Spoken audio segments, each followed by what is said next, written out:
Thank you very much. A very good afternoon good morning to all of you. It is not yet 12 o'clock. Mr. Chandrasekharan, Mr. Balakrishnan, Mr. Ramanathan, Mr. DHANAPAL, Mr. Raju, and Mr. Kalyan Raman sir, and my dear friends. The privilege and honor is mine that I am here in front of you to share a few thoughts on the book, as well as the function and the person who has authored the book. At least the previous speakers had some length of association with Mr. DHANAPAL, but as luck would have it, I know him just for a very, very few days. He just recently led an assignment for us in terms of the compliance and shareholder approval and things like that. So my personal friendship or association with him has not been that long. But I think it is the quality of association rather than the quantity of association that matters. So in the short time that I know him as a very simple and humble person. And he has taken up some assignment which is very rare in human endeavor, because there are only few things that you can give and still keep with you, right? You give any material object, it's gone from you, it's gone to the other person. But he has tried to share the knowledge in the form of writing books and disseminating information. So he still has the knowledge, and he has given it to others who will also have the same knowledge. So in that sense, it's a very, very noble cause and a noble job that he has been doing. You see, if you look at the evolution of industry and the requirements, definitions have changed enormously over a period of time. When I started the company, the definition of HR, for example, was just to recruit people and settle their accounts, handle unions, pay them salaries, that's it. That's not the definition today of HR, right? HR is human resources management. They must understand the entire vision of the company. They should articulate to the prospective employees as well as the present employees. They should give a career path. They should come up with a matrix type of a management where compensation structure is linked to the performance. They should lead the organization as much as as it is technically led. It has to be a kind of a people-led organization. So the definition has changed. Similarly, in finance, just arranging money, taking a loan, or putting your own money and starting a business was finance. Now that is not the case. There are so many instruments, so many regulations, so much of internationalization that has happened in fundraising and accountability, right? In management and ownership, things have changed. It is no longer irrespective of who puts in the money, as long as you are a public company and you have taken money from public sources, your accountability has enormously changed compared to what it was 20, 30 years ago. The kind of a personal fiefdom that people used to exhibit and enjoy as if everything is owned by them, that ownership definition itself has changed. It is owned by the masses, it is owned by the people. Even if just holding one share, he is owner of the company, right? So that definition has changed. Similarly, the compliance definition also has changed, right? What is the meaning of compliance? What was the meaning of compliance 20 years ago is not the meaning of compliance today, because just meeting a legal requirement was considered compliance. Now that is not the case. There is so much of responsibility and accountability to be compliant with what is considered appropriate. That is the definition that has changed now. It is not dictated by any act or rules. What is perceived by the people as correct is the compliance, right? So that is how people, even in the largest democracy in the world, people when they go for voting and things like that, they are not looking at the rules, procedures, whether this government has followed this rule book or that rule book. It is the perception of performance, governance, communication, leadership, and what is right and what is not right. That is the perception based on which they change the governments, right? So companies also have to react and interact based on the same level of understanding of the word compliance. From that angle, even though the new act talks about many changes, which are all extremely positive and right changes, they should have been done much earlier is the only impression that I have. Right from the public deposits that are made much more stricter in terms of taking money from people and being accountable for it. Corporate social responsibility, the previous speaker touched upon it. It has become a very important part of our doing something for this society. There are companies and individuals and groups who do these things anyway, but when it is ordained by law and goaded by the practitioners to implement that, then that responsibility becomes even more in the minds of the managers of the company. So that is a very, very welcome change and move, because we should not only take from this society or take from Mother Earth, but we should give back something to that, right? Similarly, on accounts and consolidation, which is compulsory now, auditors rotation, which is good, because as the old saying goes, familiarity breeds contempt, and it is always good to have some freshness in the whole thing. And auditors will be there, companies will be there, they will get new assignments, companies will get new auditors. So the kind of a fresh look at what is happening in the company is important from a stakeholder's perspective. And this women directorship, I mean, at least one woman has to be a director on the board, and the key management personnel getting that role getting expanded is a very, very welcome move, because gone are the days where the managing director or the chairman is the only one who takes the bouquets and the brickbats. Now that ring is getting expanded, which is good for all the stakeholders, right?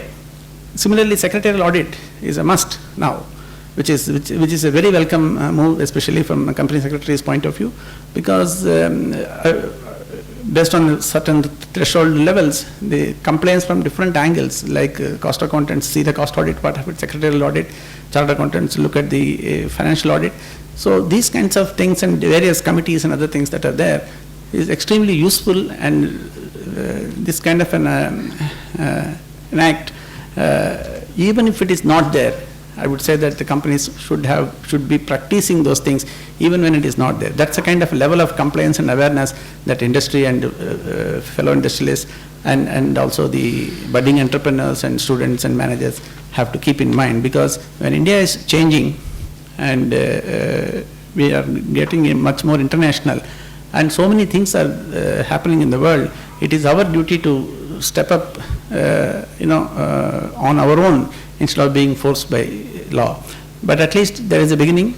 Law has been promulgated, and a guide is very, very important, because these days, right from iPhones to all other gadgets, you need user-friendly interpretation and guidance to do anything, right? And it is very useful. So in that context, doing something that too, I am told that it is the first time in South India that a book like this has been done, and I really congratulate Mr. DHANAPAL for taking this initiative, because nobody is forcing him to do these things, right? He is doing it on his own volition, with his own interest, zeal, enthusiasm, and he has put all that knowledge into this and do this.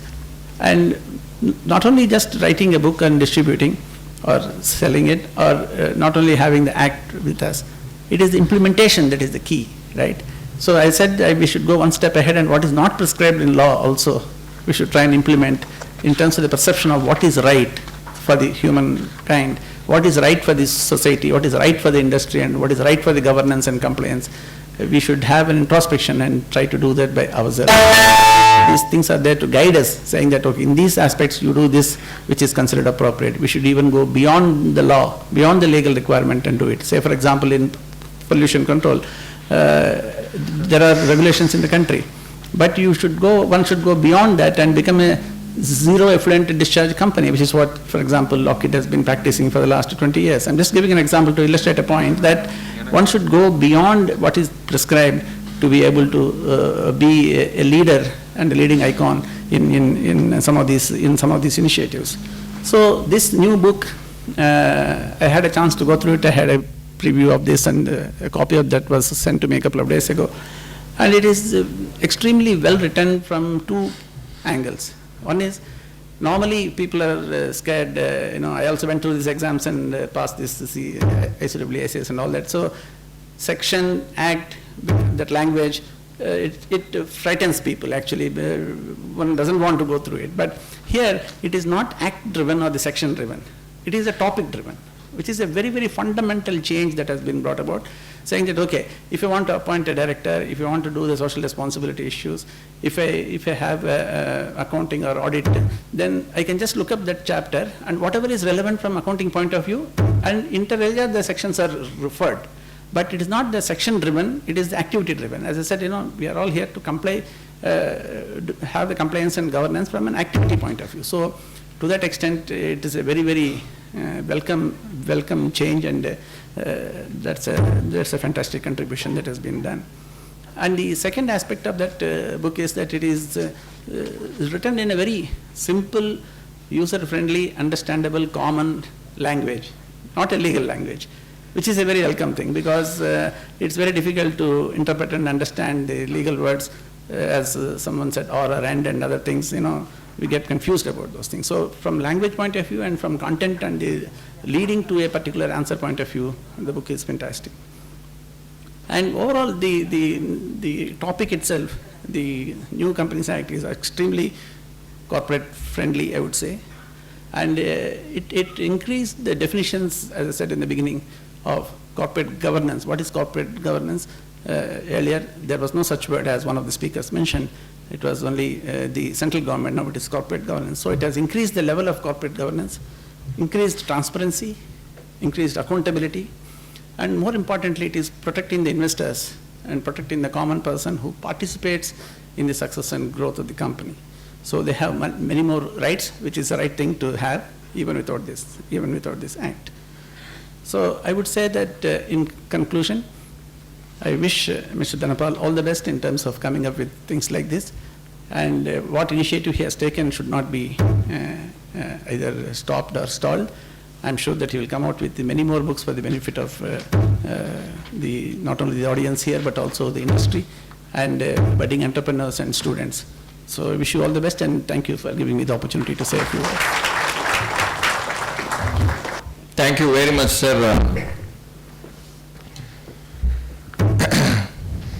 A book of this size, 470 sections with partly notified and almost rules going beyond the part notified act and rules, goes beyond the section number of pages, definitely requires not a one-man effort, but the army of efforts and the sincerity, hard work that the author has put, the chief guest has brought out very subtly.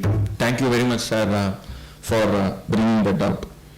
Meditation purifies mind, prayer purifies soul, charity purifies wealth, fasting purifies our health, forgiveness purifies relationships. Book like this purifies our understanding and gives clarity on the subject. Well, now for the Vidanayagan, Nool Asiriyar, CSS DHANAPAL. A fellow ICSI, law graduate, commerce graduate, 15 years of experience in corporate secretarial and legal matters, passionate reader, audacious speaker, prolific writer on various legal and secretarial matters. He has written more than 150 articles, and he has spoken more than 120 forums of professional chambers, institutes, universities and colleges. He has authored 2 books, LLP Made Easy and Handbook on Companies Act. This is his 3rd initiative, the Guide to Companies Act. Friends, valiyodu போராடினால்தான் ஒரு பெண் தாயாக முடியும். இருளோடு போராடினால்தான் புழு வண்ணத்து பூச்சியாக முடியும். மண்ணோடு போராடினால்தான் விதை மரமாக முடியும். வாழ்க்கையோடு போராடினால்தான் வரலாறு படைக்க முடியும். கம்பெனிஸ் ஆக்ட் மாற்றத்தோடு போராடினால்தான் சாதிக்க முடியும். இந்த மாதிரி புக்கெல்லாம் கொண்டு வந்து. Friends, please give your big hand for CSS DHANAPAL. அன்பானவர், கலகலப்பானவர், நேர்மையானவர், கம்பெனி சட்ட வல்லுனர். Over to DHANAPAL for his reflections, acceptance of felicitations, and also the journey he has traveled, the difficult journey he has traveled through in bringing out a compendium, a book on Companies Act 2013. So over to DHANAPAL for his reflections. Very good morning to all. Firstly, I would like to thank our chief guest for giving his time among his busy schedule. And I also wish to thank all our guest of honors. We know all are in a very responsible position.